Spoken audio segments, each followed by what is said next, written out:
transforma, vamos dizer, né? É aquela transitória, né? Que você fala de uma fase para outra, entre a infância e a adolescência. Sabe como é que é, né? Porque todos nós passamos por essa fase, né? E ainda tem gente passando. Marcada também pelas primeiras mudanças corporais mais significativas. E é de acordo com a Sociedade Brasileira de Pediatria que a puberdade ocorre nas meninas entre 8 e 13 anos, enquanto nos meninos se dá entre 9 e 14 anos de idade. E hoje, né, mas aí mudanças, né, se deve pela maior ação, né, dos hormônios sexuais masculinos e femininos. E é sobre isso que eu vou conversar agora com a nossa endocrinologista, a doutora Cássia Viegas, né, que está aqui hoje para tirar todas as nossas dúvidas. E aí, doutora Cássia, seja bem-vinda, maravilhosa. Ai, pisei no seu pé? Não. Seja bem-vinda. Obrigada. Vamos falar um pouquinho sobre essa questão. Criança passando pela adolescência, né? A gente sabe que tem essa transição de fase, né, doutora? Fala pra gente o que é que acontece no organismo dos meninos e também das meninas agora na puberdade. Bom, nós sabemos que tanto os meninos quanto as meninas têm transformações específicas. Quais seriam? Nas meninas, a primeira manifestação de puberdade seria o aparecimento das mamas e nos meninos, um aumento do volume testicular. Quem é que começa primeiro a ter a maturação? Geralmente são as meninas. E também são as meninas que alcançam o pico de crescimento diferente dos meninos. Se você colocar menina e menino de 12 anos, as meninas são muito maiores do que os meninos. Por quê? Esse estirão acontece depois, né? O que a gente precisa ficar atento, em especial quando a gente desconfia que algo está funcionando errado. Então, no caso das meninas, se aparece alguma manifestação antes dos 8 anos, que seria o quê? Aparecimento de mama, ou do axilar, pelos pubianos, aquele corpinho que a gente diz ginecoide, né, mais arredondadinho. Todos esses casos nós precisamos investigar. Não quer dizer que vão ser medicados, mas precisam ser investigados. E como a gente já estava conversando anteriormente, a grande maioria dos casos de puberdade precoce acontece muito mais nas meninas do que nos meninos. É verdade, é mesmo, né? A gente vê que as glândulas vão crescendo, né? Vai aparecendo já os pelinhos. Os meninos, por exemplo, da mesma idade das meninas, nem todos os meninos crescem pelinho logo. Não. Né? Já aparece, acho que um pouquinho mais pra frente, né, doutora? Isso é uma coisa que a gente atende muito lá no consultório, porque as mães ficam preocupadas porque não aparecem os pelos pubianos. Mas a primeira manifestação não é pelo pubiano, é aumento do testículo. E isso passa desapercebido pelo menino. É verdade. Né? Então, ficar de olho que pelo pubiano, barba, pelo axilar, isso é lá na frente. Não é o que acontece de imediato. É verdade. Até um certo ponto a gente, né, dá banho nos meninos, vai vendo, tá? Daqui a pouco, olha, eles não querem que você dê banho, fica com vergonha. Não, por favor, fecha a porta. Não deixa você nem acompanhar o desenvolvimento. Claro, né, gente? Adolescente não vai querer e nem você vai ficar, eu quero olhar como é que tá. Eles não vão deixar, tá? Então, vão vendo enquanto é criança, porque depois, meu amor, não entra nem no banheiro, né, doutora Cássia? Vamos lá, quem desenvolve mais rápido, o menino ou a menina? A menina, né? A menina. Então, a questão da menina é mais rápida. Tanto que o estirão de crescimento da menina acontece um pouco antes da primeira menstruação, que geralmente acontece entre 11 e 12 anos. Ao passo que os meninos, o estirão começa a partir dos 13, 14 anos. É verdade. E engraçado que quando elas menstruam, elas param, parece, de crescer, né? Eu, pelo menos, meu filho, não cresci mais, não. Fiquei aqui mesmo. Não saí mais do lugar. É assim, Marília. E aí? Existe um exame que nós fazemos, que é um raio-x de mão e punho. Esse raio-x a gente chama para determinar a idade óssea da pessoa. Certo. Então, muitas vezes, quando a menina menstrua e ela tem 11 anos, 12 anos, às vezes o osso dela está muito mais adiantado. Então, pense que aquela menina que você acha que tem 12, o corpo dela tem 14. Então, ela vai parar de crescer um pouco mais rápido. A mesma coisa os meninos. Então, é muito interessante que, às vezes, vem menino para mim e fala assim, tia, eu não estou crescendo. E quando você faz o raio-x da mão, ele tem 13 anos, mas o osso tem 11. Então, esse menino, ele vai crescer, mas ele vai crescer um pouco mais tarde. Então, precisa ter um pouco mais de paciência. Então, uma coisa que determina quando e até quando ele vai crescer, vai ser mesmo essa idade óssea. Então, tem como fazer um exame Tem para como saber fazer. até mais ou menos quanto cresce. Exatamente. Ah, isso é ótimo, viu? Por que que algumas meninas, vamos falar das meninas, né? Demoram a apresentar mais mudanças do que outras? Um dos fatores determinantes seriam a primeira menstruação da mãe. Então, mães que tiveram puberdade mais cedo, menarca mais cedo, geralmente as meninas tendem a acompanhar as filhas, né? No geral, o que costuma chamar a atenção? Qualquer menina que até os 14 anos não apresenta nenhuma manifestação, mama, não tem odor, não tem pelo pubiano, essas meninas merecem ser investigadas.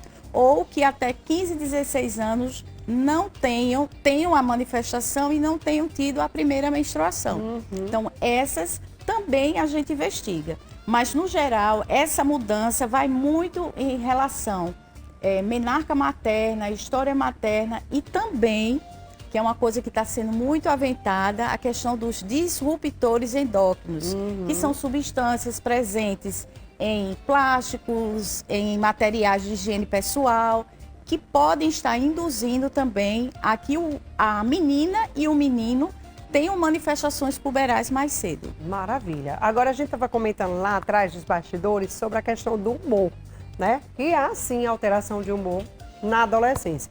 Ah, minha gente, eu que o diga, viu? Eu tenho 2 meninos, mas quem tem menina diz que a alteração é pior ainda. E aí, por que essa alteração de humor, doutora?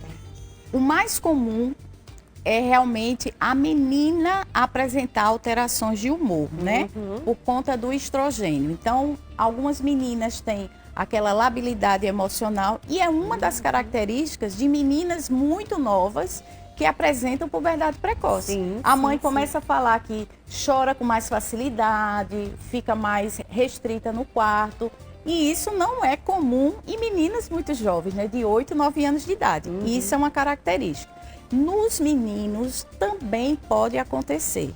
Mas entenda que a adolescência inicial, que é a partir dos 10 anos, pela Organização Mundial de Saúde, a adolescência é marcada não só por alterações hormonais, como também alterações do jeito de ser. Então, aquele adolescente olha o pai, a mãe, um tio, e ele começa a ver, olha, eu quero ser igual àquela pessoa, eu quero ser daquele jeito. Então, é uma fase de transformação emocional também. Então, a gente tem a tendência a colocar tudo para os hormônios.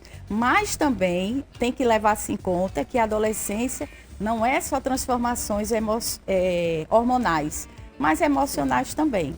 Então, por isso que tenham cuidado para não... é o hormônio, né? Às vezes é a logística da casa também. Hoje em dia eu vejo que tem meninas menstruando bem mais cedo do que antigamente, né? Antigamente a gente via a menstruação um pouquinho mais tardia. Hoje, muito mais cedo. Tem meninas com 9 anos, até com 8, eu já ouvi relato, que já menstruaram. 8, 9, 10 anos, né? E aí, por que essa menstruação tão precoce está acontecendo cada vez mais? Como existe uma tendência natural das meninas terem a primeira menstruação mais cedo, em especial por conta dos disruptores endócrinos. Mas vamos deixar muito claro, não é normal menstruar com 8 anos, com 7 anos, com 6 anos. Não é normal menina de 6, 7, 8 ter pelo, ter mama, ela precisa ser investigada. Então, quem pode investigar? Um bom pediatra pode avaliar mama, pelo, ver a necessidade de uma ultrassonografia pélvica, ver a necessidade de fazer o raio-x de mão e punho. Por quê? Quando a gente fala de puberdade precoce, a gente pensa nas meninas em especial, preservação de altura final. Então, pense que quando o osso é mais velho, mais cedo a criança para de crescer. E a questão também alterações psicológicas. Uma menina de 8 anos de idade, ela não está preparada para a menstruação. Sim, então, a gente tem todo esse cuidado, avalia a altura final, alterações psicológicas, o avanço dos caracteres sexuais para determinar se precisa bloquear a puberdade dessa criança ou não. Maravilha.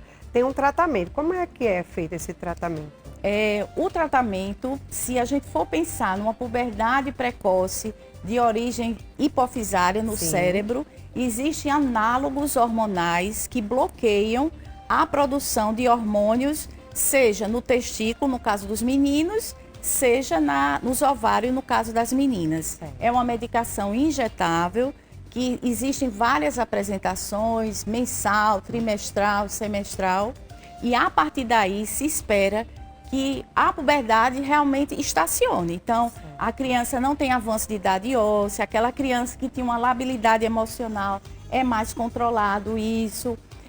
Os meninos que tinham sinais de puberdade, de maturação, é estacionado. Então, é uma medicação realmente que tem um bom efeito e que a gente fica acompanhando até ver o momento de parar e a menina e o menino seguir normalmente na sua puberdade. Ok. Em caso de um atraso, né? Digamos que atrasou aí para entrar nessa puberdade. Como é que os pais eles podem proceder, doutora Cássia, com esse atraso? Da mesma forma, se você nota que seu filho não apresenta nenhuma alteração de puberdade nas meninas, você também faz o raio-x de mão e punho para ver a idade óssea. Aí vamos pensar no inverso. Você tem 10 anos, mas o seu osso tem 7 anos. Então, ele vai seguir, nós vamos seguir pela idade óssea, não pela idade cronológica. Então, investiga dessa forma, que pode ser o que a gente chama de atraso constitucional do crescimento, que é aquela criança que vai crescer, mas que vai demorar um pouquinho mais. E também afastar síndromes genéticas que podem cursar com puberdade atrasada. Bora lá. Eu tô vendo algumas fotos aqui, aí vai vindo umas perguntas na minha mente, né? Bora lá. Espinha, né? Tipo desodorante, eu vi ali, né? Passando desodorante na axila. Com quantos anos a criança, ó, eu tô vendo aqui essa foto, né? Aí vi. Quantos anos a criança ela já pode passar desodorante? É certo passar desodorante crianças? A gente recomenda o uso de desodorante realmente com cuidado de não ter disruptores endócrinos e só precisa usar se realmente há necessidade. Então, uma menina de 6 anos, vou usar porque gosto. Não tem essa necessidade. A mesma coisa, acne, né? Às vezes tem um pouquinho, porque há uma liberação de hormônios da suprarrenal que pode levar a quadro de acne, piora do odor axilar, mas precisa ter muito cuidado. A gente está antecipando um pouco a puberdade nas meninas. Você vê menina de 6, 7 anos fazendo skincare, né? Então, assim, a gente precisa ter cuidado para não antecipar. Criança tem que ser criança, né? Também tem que ser criança, exatamente. Eu vou para o intervalo bem rapidinho, depois a gente volta Tá e bom. continua com o nosso assunto, tá? Eu volto já, gente, rapidinho.